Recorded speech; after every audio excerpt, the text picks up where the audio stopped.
Shri Pachata Bhagavan ki jai, Shri Shri Raghavan Bhagavan ki jai, Guru Prabhupada ki jai, Gaur Premanande ki jai.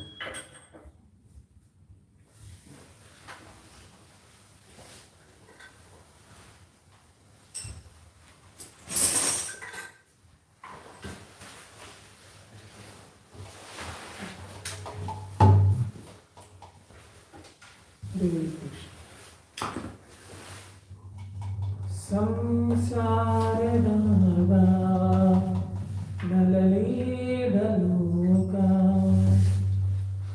Pranaya Karunya Ganaganatam Samsara Dava Nalali Daluka Pranaya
Paranvrajacharya Stoltar Sandashi Shimad, His Divine Grace A.C. Bhaktivedanta Swami Srila Prabhupada Ki, ISKCON Dublin Acharya Srila Prabhupada Ki, Ananta Kota Vaishnava Vrinda Ki, Namacharya Srila Haridas Thakur Ki, Prem Se Gaur Shri Krishna Chaitanya Prabhu Nityananda Shri Advaita Gadadhar Shri Vasani Gaura Bhakta Vrinda Ki, Shri Hare Krishna Gopi Gopinath Chamakund Radhakund, Giri Govardhan Ki, Vrindavan Dham Ki, Mayapur Dham Ki, Jagannath Puri Dham Ki, Jamuna Maya Ki, Ganga Maya Ki, Tulasi Devi Ki, Bhakti Devi Ki, Samaveta Bhakta Vrinda Ki, Harinam Sankirtan Yogi Ki, Riyat Madanga Transcendental Book Distribution Ki, ISKCON Ireland Ki, Gaur Premanande, all glories to the assembled devotees, all glories to the assembled devotees, all glories to the assembled devotees, all glories to Shri Shri Guru and Gauranga.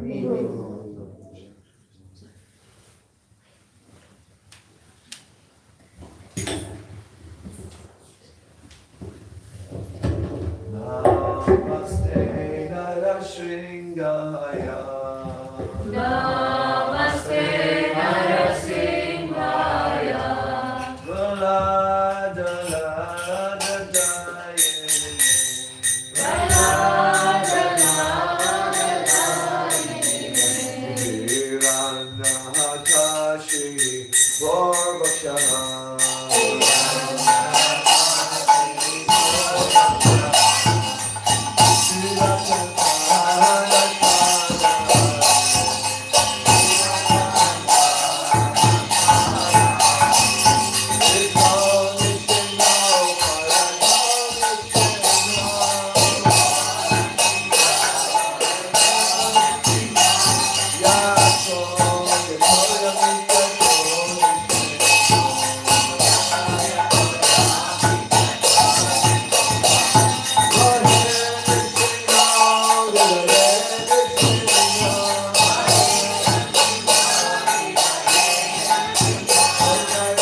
Vrindaye Tulsi Devaya Priye Krishna Vasacha Vishnu Bhakti Devi Satyavachana Namaha Vrindaye Tulsi Devaya Priye Krishna Vasacha Vishnu Bhakti Devi Satyavachana Namaha Vrindaye Tulsi Devaya Priye Krishna Vasacha Vishnu Bhakti Devi Satyavachana Namaha Vrindaye Tulsi Devaya Priye Krishna Vasacha Vishnu Bhakti Devi Satyavachana Namaha Vrindaye Tulsi Devaya Priye Krishna Vasacha Vishnu Bhakti Devi Satyavachana Namaha Vrindaye Tulsi Devaya Priye Krishna Vasacha Vishnu Bhakti Devi Satyavachana Namaha Tulsi Maharani ki jai.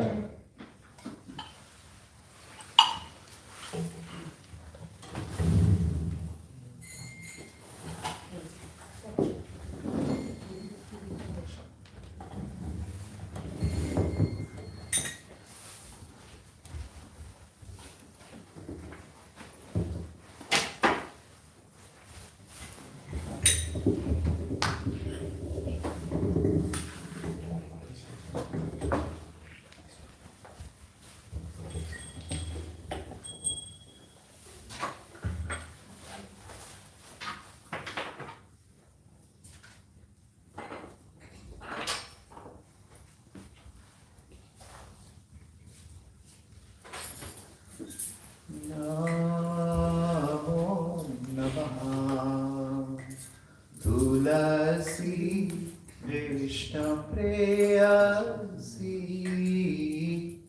Namo Namaha Tulasi Krishna Preyasi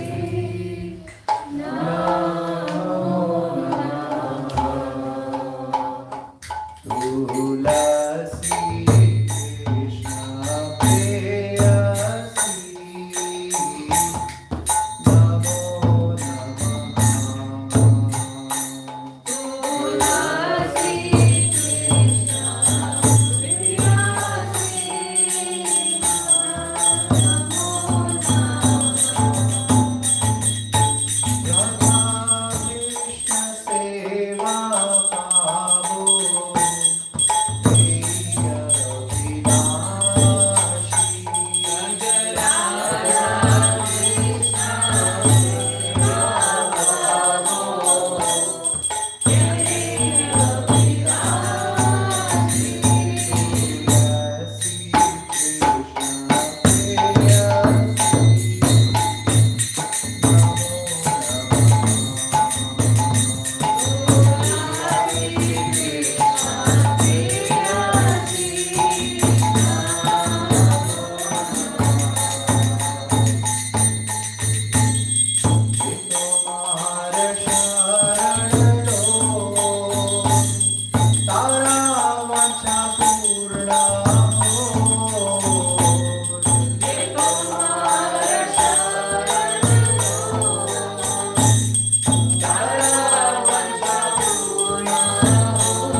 केशवस्य च विष्णुभक्ति प्रदेवी सत्यवते नमो नमः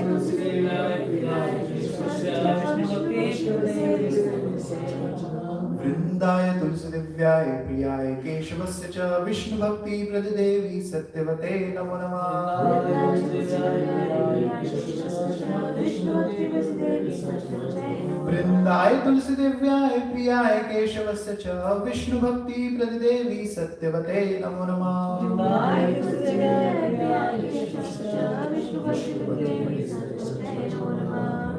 वासुप्रदायिनी वृंदे देवी श्री तुलसी महारानी की जय।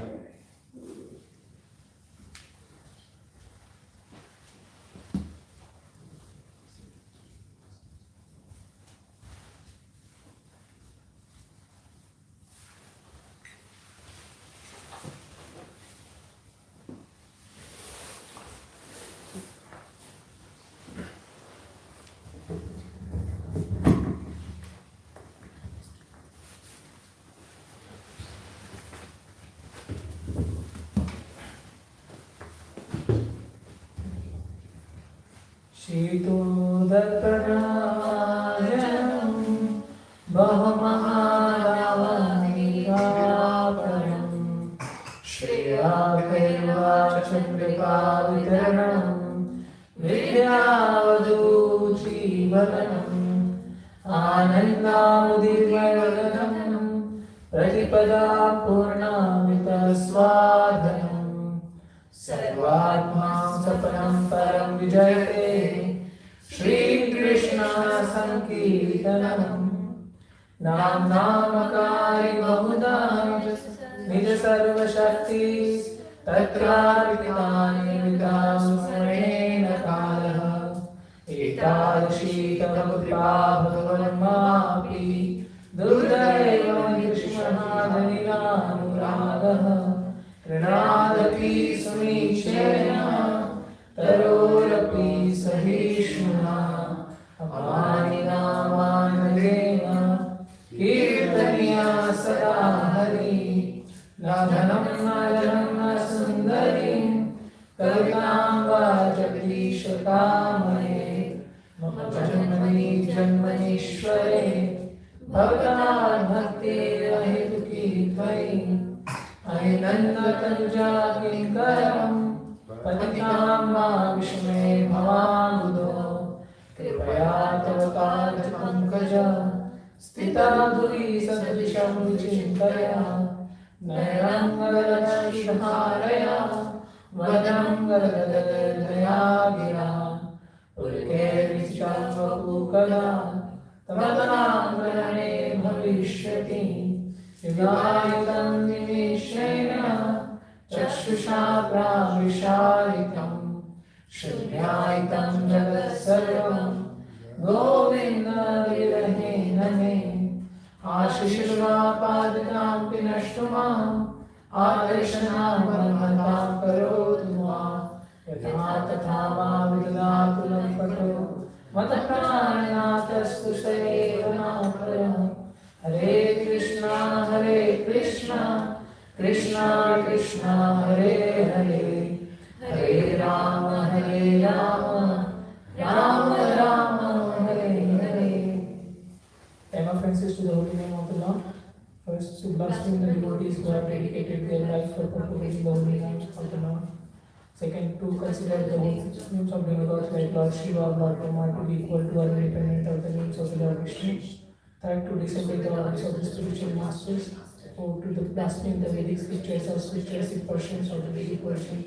Fifth, to consider the glories of chanting Hare Krishna to gain imagination. Sixth, to give some interpretations to the holy name of the Lord. Seventh, to commit sinful activities on the strength of the holy name. Eighth, to consider the chanting of Hare Krishna as one of the auspicious ritual activities offered in the respectful activities karmakana. Ninth, to instruct the faithless person about the glories of the holy name. And 10, to not have complete faith in the chanting of the holy names and to maintain material attachment even after understanding so many instructions on this matter. There is also an offense to being attentive while chanting. Every devotee who claims to be Vaishnava must correctly guard against all offenses in order to quickly achieve the desired success Krishna. Now that it's on a respectful basis, it's on board by some of the noise of it. They're just like the desires, it's the desires and they are full of compassion for all the conditioned souls.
जय प्रभुपाद प्रभुपाद जय प्रभुपाद जय Srila Prabhupada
Jagadguru Srila Prabhupada ki Jai.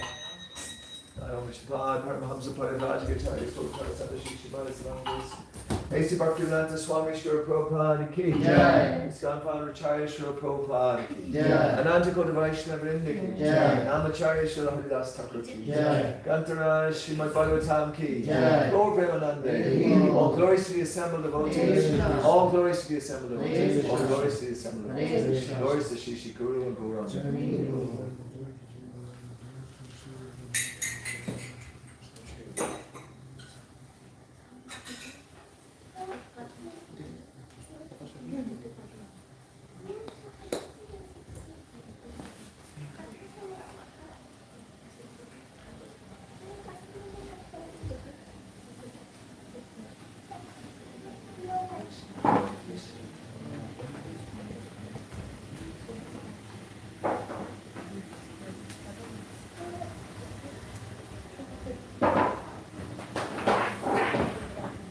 So we're going to have Bhagavatam class. So everyone can stay around.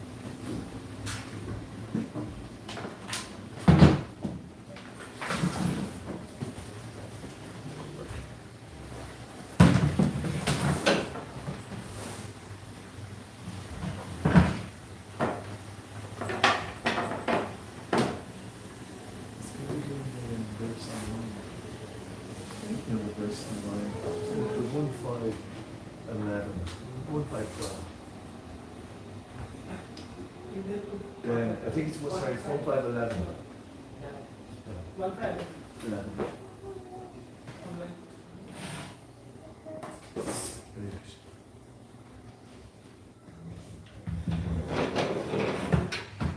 Very good.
ISKCON Dublin Srila Prabhupada ki, Ananta Guramaishna Bindi ki, Namacharya Srila Hare Thakur ki, Antarnala Srimad Bhagavatam ki, Gaur Premanande.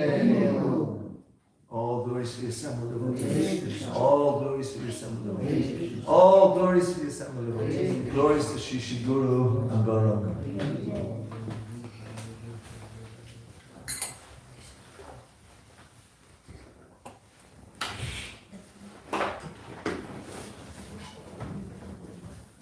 Om Namo Bhagavate Vasudevaya. Om Namo Bhagavate Vasudevaya. Om Namo Bhagavate Vasudevaya. Om Namo Bhagavate Vasudevaya. Om Namo Bhagavate Vasudevaya. Om Namo Bhagavate Vasudevaya.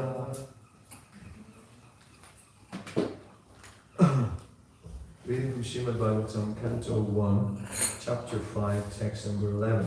Hare Krishna. Tad vad vishargo chatanga viplavo. Yasmin prati shlokam abhajavachapi Yasmin prati shlokam namanyanantasya yasho nikatani yat namanyasya tasya yasho yat Shrinvanti gayanti grinanti sarva Shravanti gayanti granati sarva Tadvadrisargo jatanga viplavo Tadvasargo jagata viplavo Yasmin pratishlokam abhajavachapi Yasmin prati shlokam abhadyavati api Namayatasya yason kittaniyat Namayanasya yasho anitayat Shrinvanti gayanti grinanti sarva Shravanti gayanti grunanti sadhava Tadvadrisargo jata taga viplavo Tadva visargo janata viplavo Yasmin pratishlokam abhajapi Yasmin prati shlokam abhadyavati api Namanyanantasya yashon kitaniyat Namanyanantasya yasho nitaniyat Shrinvanti gayanti grananti sarva Shruvanti gayanti grunanti sadhava Tadvad visargo janata viplavo Yasmin prati shlokam abhadyavat api Namanyanantasya yasho kitaniyat Shranvanti gayanti grunanti sadhava Tadvad visargo janata viplavo Tadvad visargo janata viplavo Yasmin pratishlokam abhadhan vatati Yasmin prati shlokam abhadyavayapi Namayanantasya yasho kitaniya Namanyanantasya yasho kitaniyat Shrinvanti gayanti grinanti sadhava Shruvanti gayanti grunanti sadhava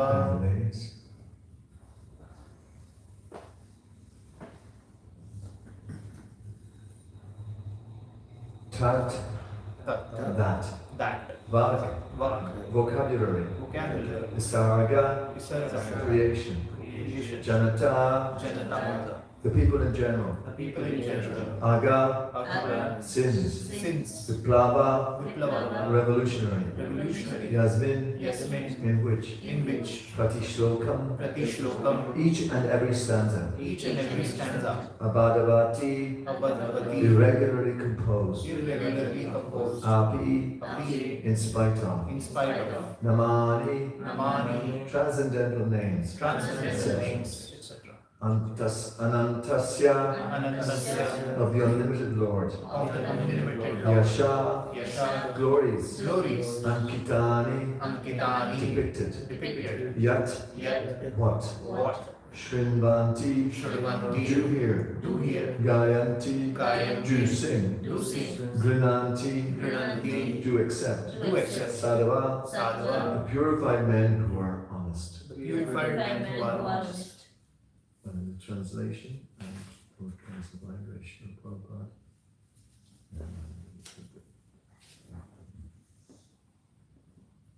First of all, does anybody recognize this verse from somewhere?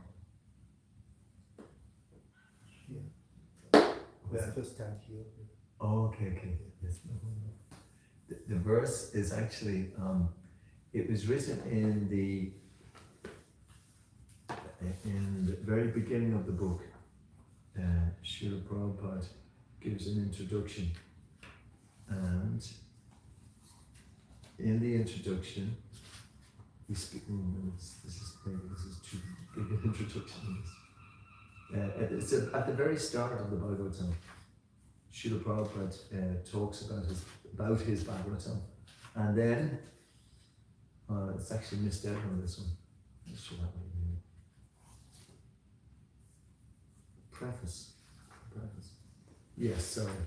It's in the preface of all the Bhagavatam, the very start of everything. So it's a very important verse. It's a really kind of means a lot, because Prabhupada only picked 2 verses out at the very beginning. The Kaumara Pragyo, I don't know the rest of that verse, I know the first line, but I mean that one he talked about was teaching right from the very beginning of life. In other words, that the children actually, which you follow very nicely, that they actually start to become involved in Krishna consciousness right from the start, as from Prabhupada Maharaj. And this other one, titled like Vashargoka Chitanga Viprapon, where Prabhupada is talking about the importance of writing this literature, even though he says, even if it's imperfectly composed, because Prabhupada says that English was not his first language, and he was writing this in India before he came to the West. So therefore, but he wanted to explain the importance of what he was speaking, and so he quoted this verse. Does anyone know? It's called Narada's Instructions on Srimad Bhagavatam. Does anyone know why Narada is saying this? And who is Narada saying this to? Not much is that. Vyasadeva. He's speaking to Vyasadeva, because Vyasadeva has been he's kind of feeling disappointed because he wanted to explain about the nature of the spiritual world, but he didn't feel satisfied in his heart, and Narada is coming to explain to him why he doesn't feel satisfied, and that very reason is that he didn't glorify the supreme personality of Godhead. You know, he gave a lot of information about how to perform fruitive activities, how to understand the impersonal Brahman. In other words, he was trying to, in one sense, pander to the people in general, but he didn't feel satisfied, and Narada came and explained to him, it's because you weren't talking about Krishna. That's why you're not satisfied. So this verse is in that context, is what he's saying that. The one before it is 1.5.10. It's quite interesting. Those words which do not describe the glories of the Lord, who alone can sanctify the atmosphere of the whole universe, are considered by saintly persons to be likened to a place of pilgrimage for crows. Since the all-perfect persons are inhabitants of the transcendental abode, they do not derive any pleasure there. So I'm going to say, if you can go to 1.5.10, I'm going to do the purport from 1.5.10, which is a little unusual. I'm using another purport and another verse, but these are all linked together. Purport here. Everybody ready? Yes. Okay, good. It's 1.5.10 purport. Crows and swans are not birds of the same feather because of their different mental attitudes. The fruit of workers or passionate men are compared to the crows, whereas the all-perfect saintly persons are compared to the swans. The crows take pleasure in a place where garbage is thrown out, just as the passionate fruit of workers take pleasure in wine and women and places for gross sense pleasure. The swans do not take pleasure in the places where crows are assembled for conferences and meetings. They are instead seen in the atmosphere of natural, scenic beauty, where there are transparent reservoirs of water, nicely decorated with the stems of lotus flowers, in variegated colours of natural beauty. That is the difference between the two classes of birds. Nature has influenced different species of life with different mentalities, and it is not possible to bring them up into the same rank and file. Similarly, there are different kinds of literature for different types of men of different mentality. Mostly the market literatures, which attract men of crows categories, are literatures containing refused remnants of sensuous topics. They are generally known as mundane talks in relation with the gross body and subtle mind. They are full of subject matter described in decorative language, full of mundane similes and metaphorical arrangements. Yet with all that, they do not glorify the Lord. Such poetry and prose on any subject matter is considered decoration of a dead body. Spiritually advanced men who are compared to swans do not take pleasure in such dead literatures, which are sources of pleasure for men who are spiritually dead. Their literatures in the mode of passion and ignorance are distributed under different labels, but they can hardly help the spiritual urge of the human being, and thus the swan-like spiritually advanced men have nothing to do with them. Such spiritually advanced men are called also manasa, because they always keep up the standard of transcendental, voluntary service to the Lord on the spiritual plane. This completely forbids fruitive activities for gross bodily satisfaction and subtle speculation for the material, egoistic mind. Social, literary men, scientists, mundane poets, theoretical philosophers, and politicians who are completely absorbed in the material advancement of sense pleasure are like dolls of the material energy. They take pleasure in a place where rejected subject matters are thrown. According to Sridhar Swami, this is the pleasure of the prostitute hunters. But literatures which describe the glories of the Lord are enjoyed by the Paramahamsas who have grasped the essence of human activities. Okay, so I think Prabhupada is being very, very gentle in the way that he's presenting things there. Not. He's as this is at the very beginning. He's having a real thump, punch, slam in the face of the material energy, as is Prabhupada's wont. And he's, as I say, he's not pulling any punches. He's stating that the material world. I know it's a little heavy, but it's according to this is the pleasure of the prostitute hunters. So, and he's talking about a vast swathe of society, like social literary men, scientists, mundane poets, theoretical philosophers, and politicians who are completely absorbed in the material advancement of sense pleasure, are all dolls of the material energy. Can anyone remember what other example did he give of the material energy? He gave some other examples.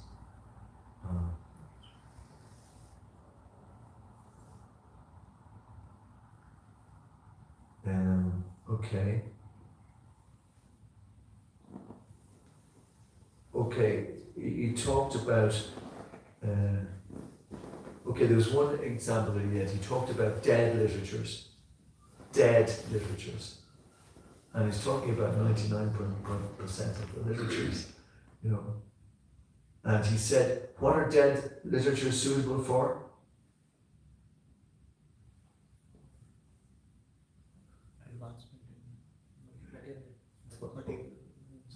It's for what? Material upliftment and settlement. Yeah, that's very good. I was thinking of it more. He says they are the sources of pleasure for men who are spiritually dead. Isn't that people who are spiritually dead? Like, imagine saying to people who are just dead,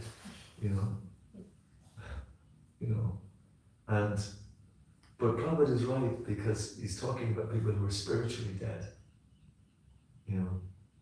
And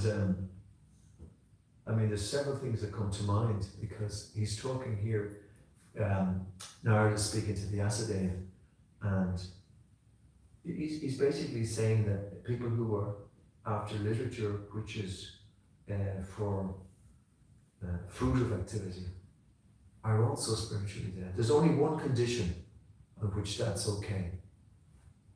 Can anyone think of a condition from people who are spirit? Yeah? It talks about the law. It talks about it? The law. If it is spiritual, it is not spiritual. Like that, if they pursue like materialistic gains, then in order to serve God better. Yeah. Yeah. And there's the 4 different types of men who surrender unto God, you know, and so that, and that's in the chapter 3, I think, verse 9. Yagyartats karano yatra loko yam karmabandhana. Work done as a sacrifice for Vishnu has to be performed, otherwise work causes bondage in this material world. But there are 4 types of men who surrender into God. What are those 4 types that are mentioned in the Bhagavad Gita? Which? 4? Yeah, but there's 4 types he talks about. It's 4 types of people. Yeah.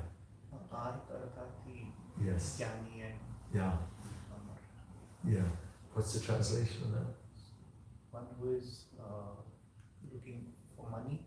One's looking for money, yeah. And one who is very frustrated. One's in distress. In distress. Yeah. One is Jnani who is looking for knowledge. Yeah. Interesting. Curious. Yes. Yeah, that's the one. So those are the 4 types that are approaching. So I think that Narada is not including them in this category, although there are the fruited workers. But at least the main point there is that they're looking to Krishna, to God, to help them in their activities. But I really liked what you said. They are generally known as mundane talks in relation with the gross body and the subtle mind. So what's wrong with that? What's wrong with? I mean, they're for the body and also the subtle mind. We need some stimulation of the mind and so on. So we need things to help the body. So what's wrong with literature that caters for that? Why is this literature not any good? Because it is related to the sensual gratification, but it's not uplifting the soul. It's not uplifting, for the upliftment of the soul. The thing is that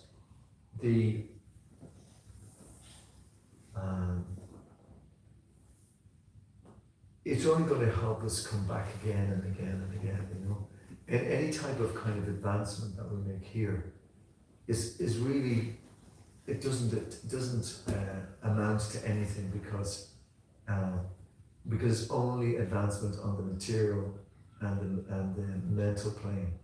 It's not on the spiritual plane. So all of this, it's kind of relatable. Like, I mean, if you go out and you hear somebody talking about the local football team who won something, or you hear about the politics of the place.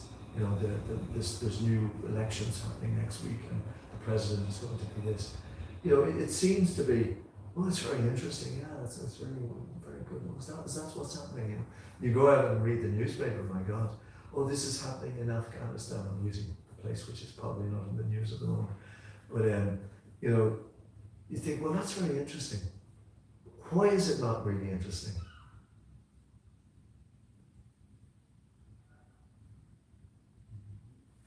The supreme Lord is interesting. Yeah. For the names.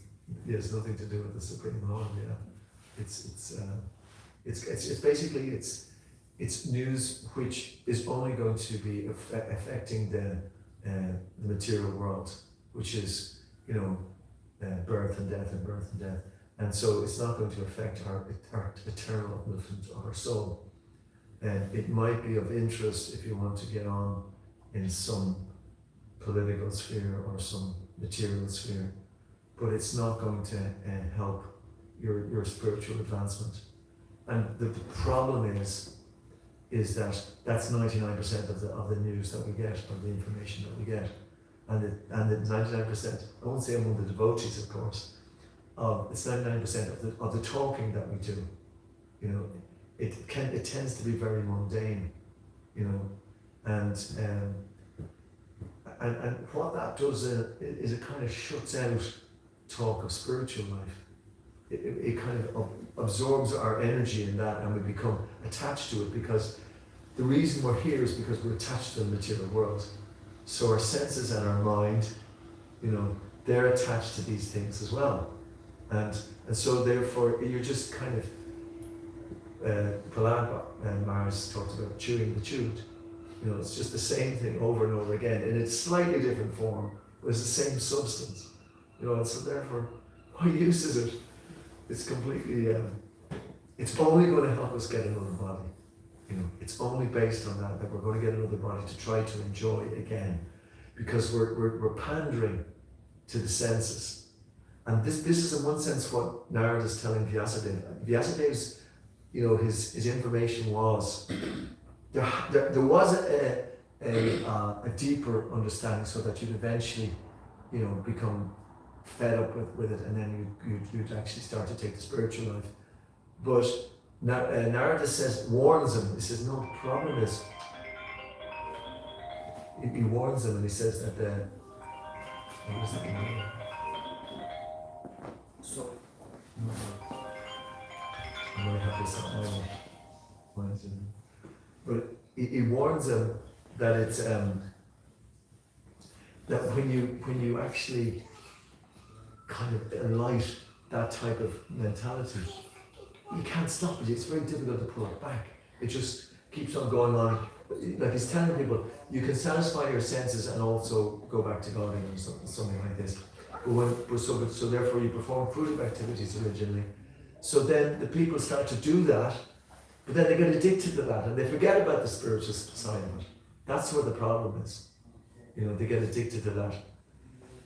And so he's trying to, I really like there is an urge in every one of us. This is why all of us are here today, this morning. Because we know that we do need to feed that spiritual urge. Because like, you know, when my alarm went off this morning, you know, it was certainly, I was thinking like, oh yes, it was 4:44. My alarm went off. Well, actually, my alarm was set for 5, but it went off at 4:4. I woke up at 4:44, and immediately the thought came into my mind. So what's going to happen next? You know. So, but I knew somehow that I was able to convince myself. Well, it was okay. Get up, get into the shower quickly, and then the day starts after the shower. You know, it becomes a little easier then after that. But even when I was chanting there this morning, I was sitting down ready to start the mantra. And okay, but it was force, push, force, mind, you know, no, keep going. You know. And eventually I had to get up and start walking, and I felt a little bit of relief. Now, a lot of people are able to chant nicely and sitting down, and I'm very impressed with those people. It's really good. But a lot of spiritual life is about that. Is, you know, you have to do that kind of, you have to push that a little bit. You know, you have to convince yourself all the time.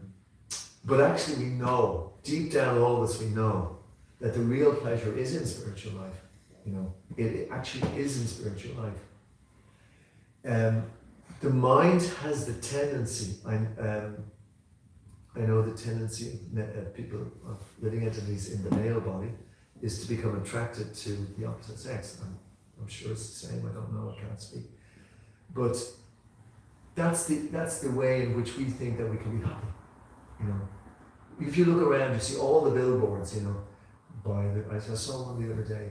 It was on the bus, and I forget what it was for. It was buying. I don't think it was a lotto ticket, but it was something.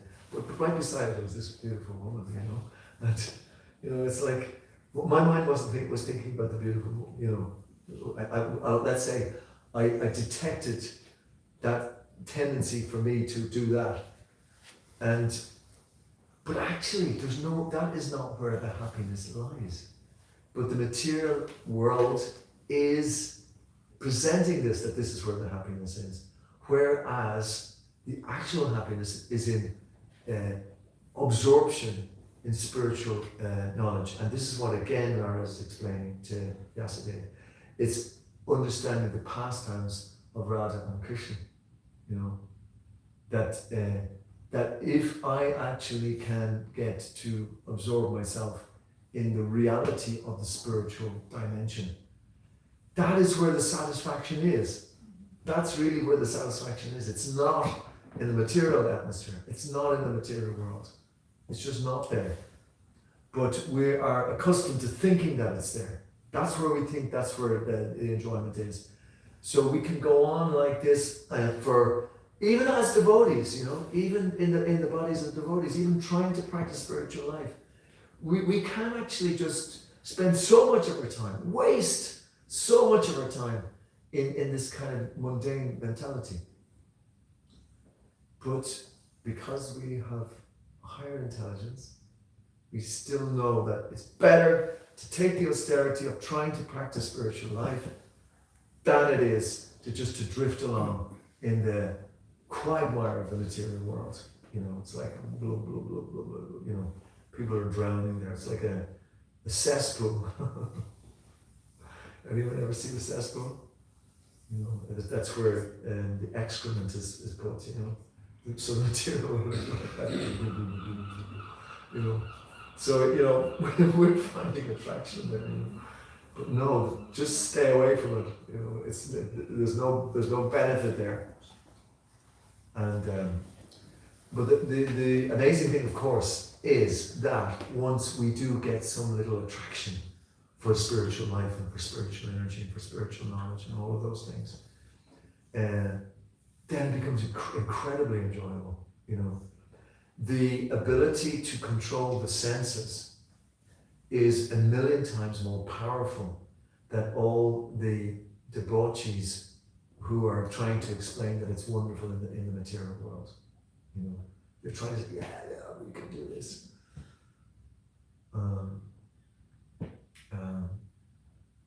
And we have to be very careful that we don't get influenced by that, because it's said that even up to a very high stage in spiritual life, we can still fall down and become attracted. And Maharaj Bharat is the example of that, who fell down and was attracted by the antics of a baby deer, and suddenly became attached. And so that's why I would love if we had this Mongol Arati every day, you know. And I would love if there were literally hundreds of people who were attracted to going to this Mongol Arati every day. But as Giri Prabhu knows, I've come here in the morning time several times, and the only person that's here is Giri, and he's he's doing the arti himself and singing and responding as well. But you know, it is something which it would be ecstatic, you know, to develop, and sometimes there's a tendency to think that, well, you know, that's just, we can't do these things, they're just too difficult, you know.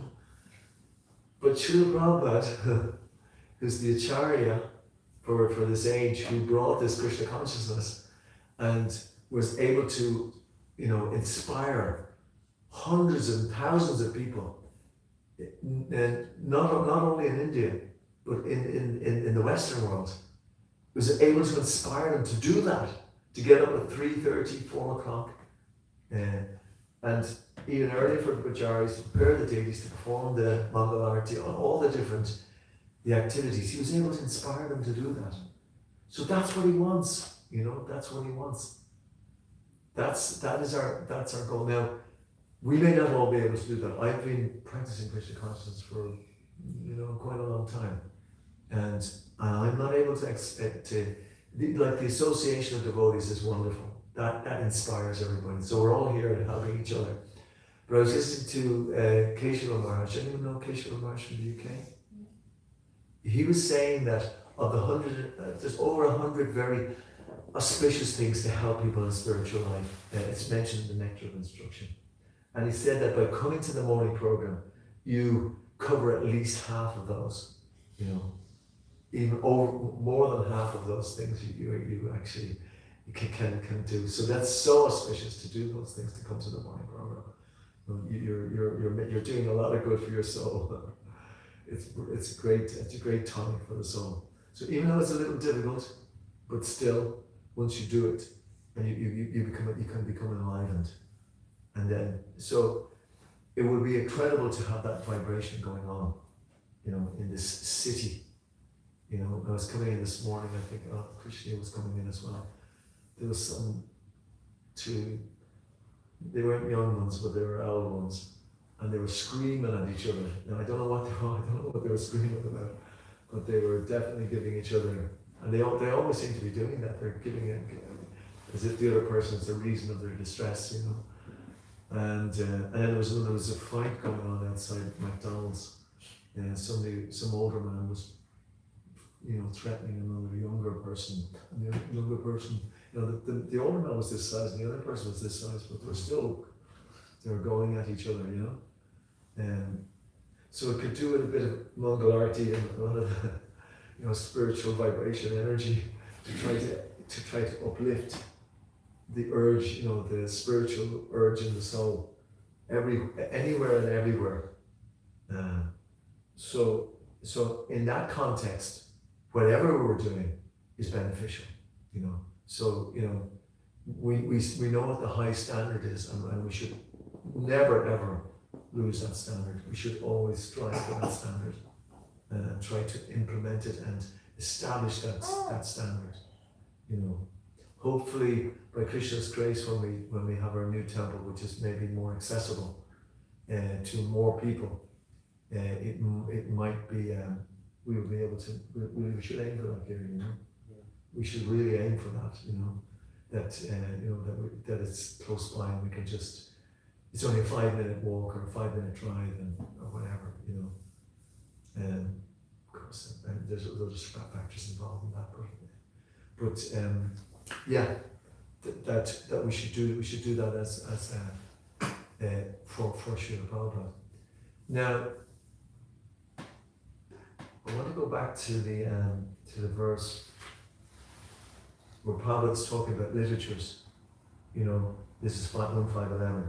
On the other hand, that literature which is full of the descriptions of the transcendental glories of the name, fame, forms, pastimes, etc. of the unlimited Supreme Lord is a different creation, full of transcendental words, directed toward bringing about a revolution in the impious lives of this world's misdirected civilization. Like, if there was a call for revolution, that's it, you know. That's what Prabhupada is calling for. He's calling for a revolution. And we're the revolutionaries. That's us. Take out the mirror. Have a look. You're a revolutionary. We're meant to be.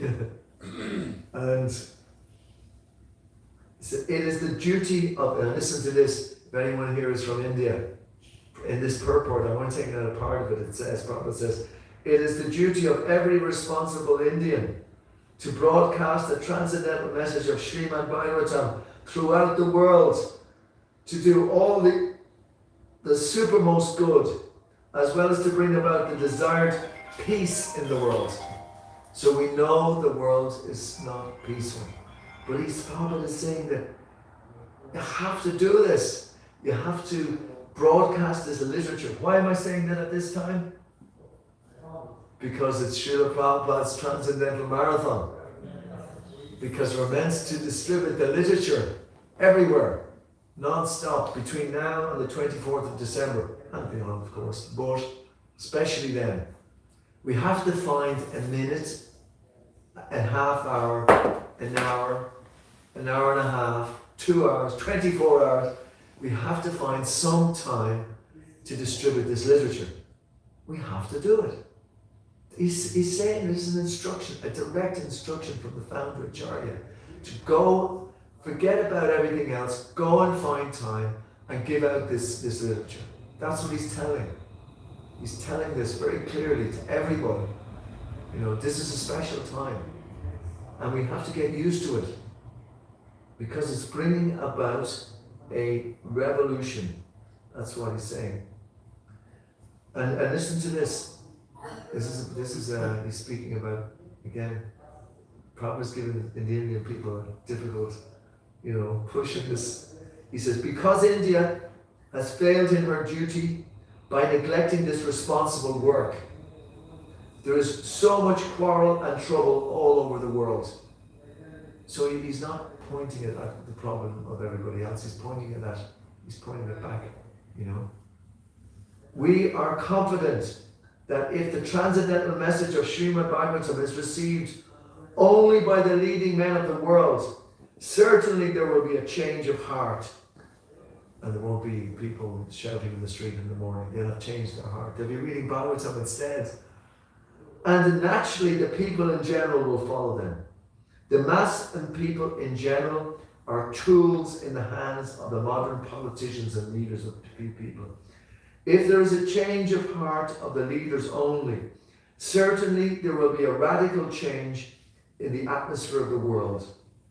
We know that our honest attempt to present this great literature, conveying transcendental messages for reviving the God consciousness of the people in general and re-spiritualizing the world atmosphere, is fraught with many difficulties.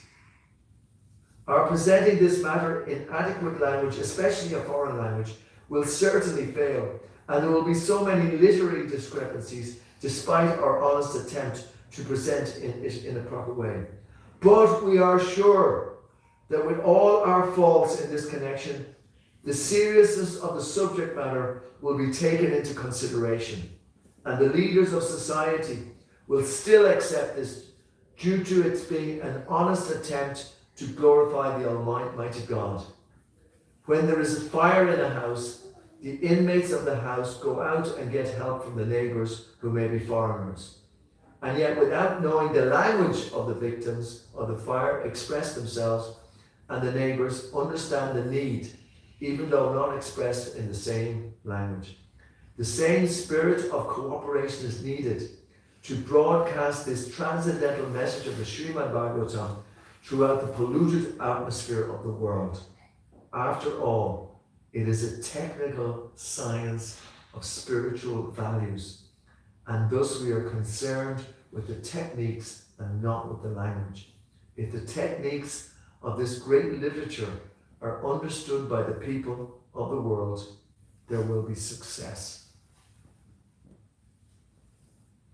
So Prabhupada and Srila Prabhupada, he got up at 2 o'clock in the morning time in his mid-70s to 80s when he was running a world organization to translate these books.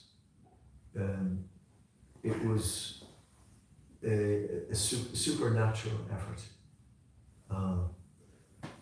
Like, basically I can barely get 2 hours in a week, to go out and do some Harinam on the street. And I do get time to read every morning, because I make time to read every morning no matter what. And I make time to chant, because otherwise I'm dead, because Prabhupada talks about that, you're spiritually dead. You get just taken away by the deeds of the day. It's just we get carried away. And Prabhupada is doing that in his between 70 and 80.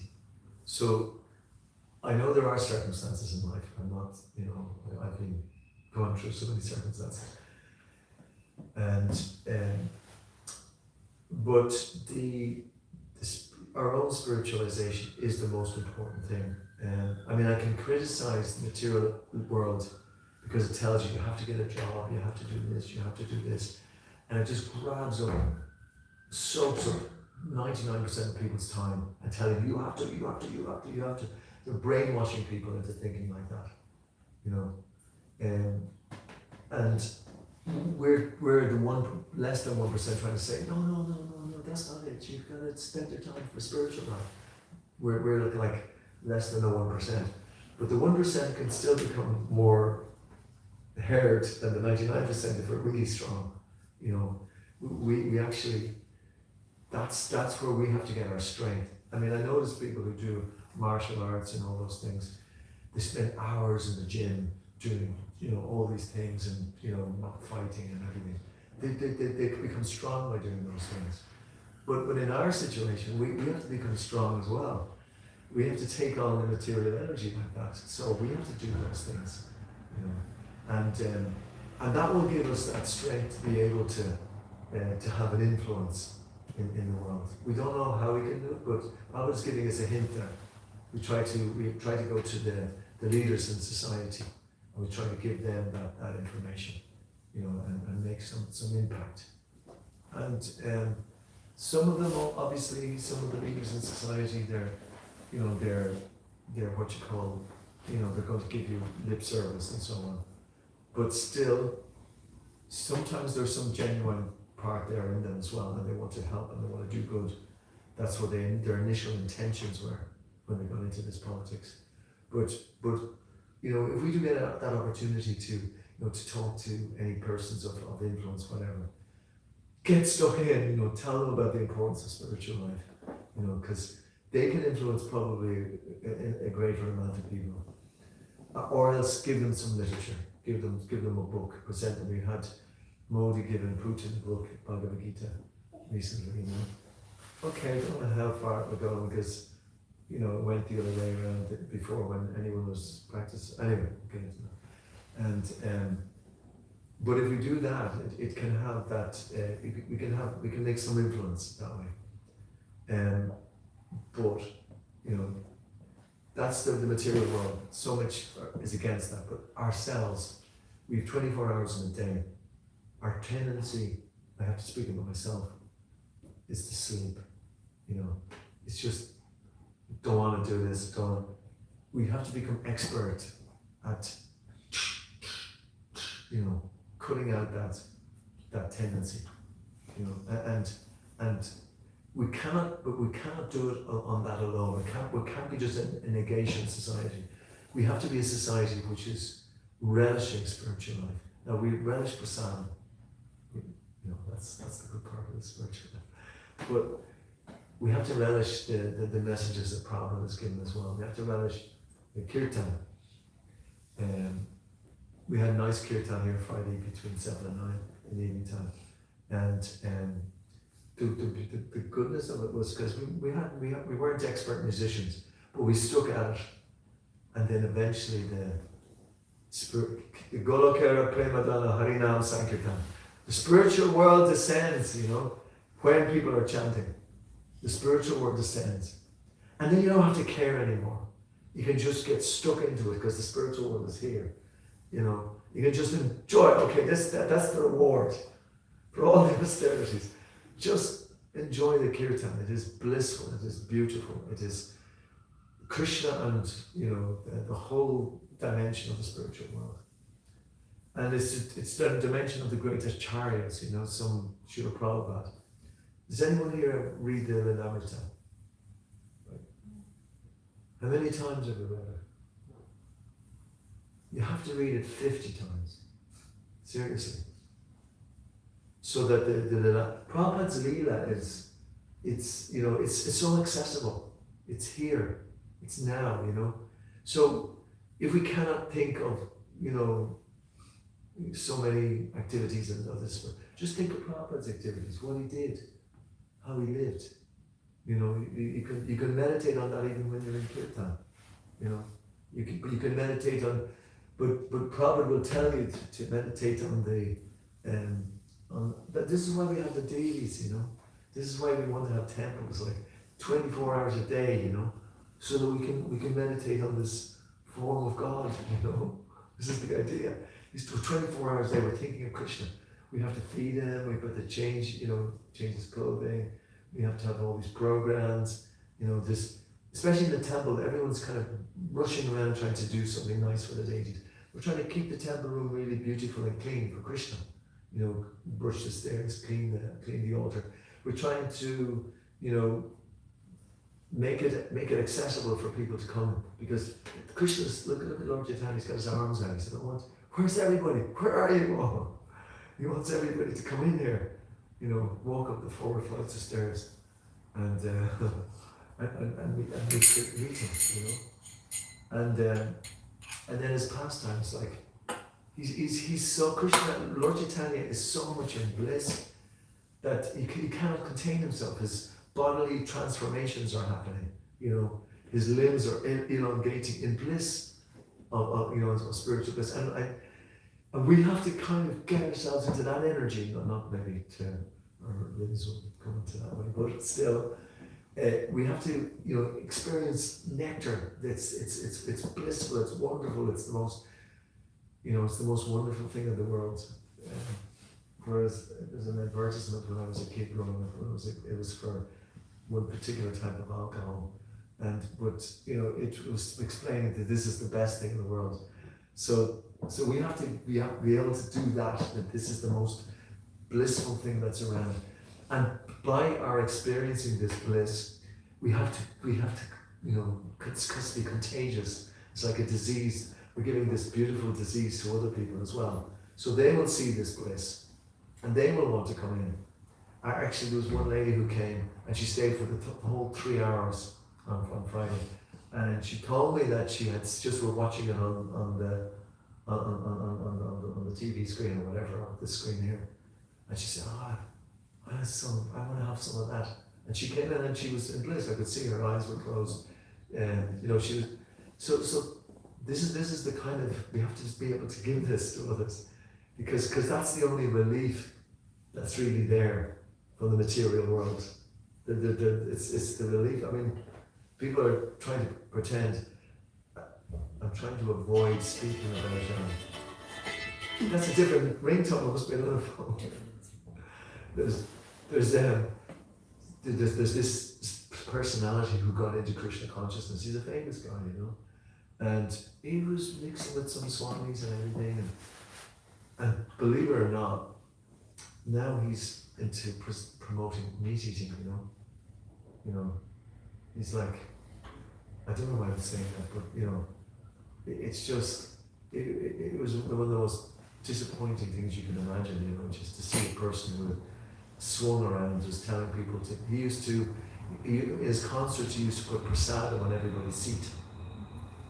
Can you imagine? He was very, very determined, and now he's promoting meat eating. Krishna.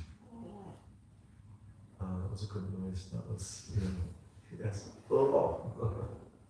So, it shows you what the material world is like, though, isn't it? The Mayas out there, picked them out back again. But we have to show the blissful side of Krishna consciousness wherever we get the chance. We should be just nectar demonstrators. We should be experiencing the nectar ourselves. But this is what the whole spiritual world is about. It's explaining about the blissfulness of the spiritual world. And when we're meditating and when we're chanting, we're meant to just be focused on Krishna, on Krishna's lotus feet, on his, to eventually to see his smiling face. That's what the whole daily worship is about. And that's what the whole Bhagavatam is about, because we start at the lotus feet, chapters 1, canto 1 and 2, and go to and that will absorb us, and that will keep us free from the material world. This is the science of spiritual life. It's a science that's there that will keep us immunized from this material world, so that at the end we will go back home, back to Godhead. Yeah. So any comments? Any questions?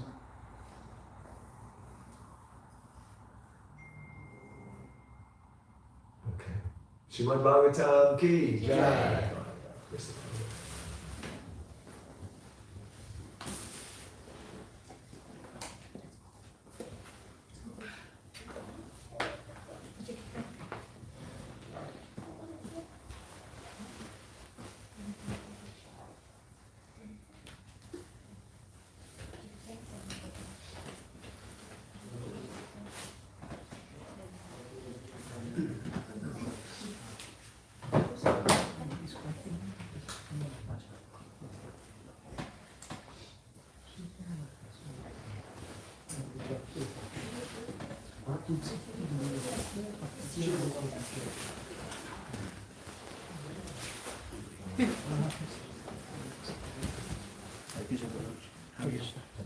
Okay.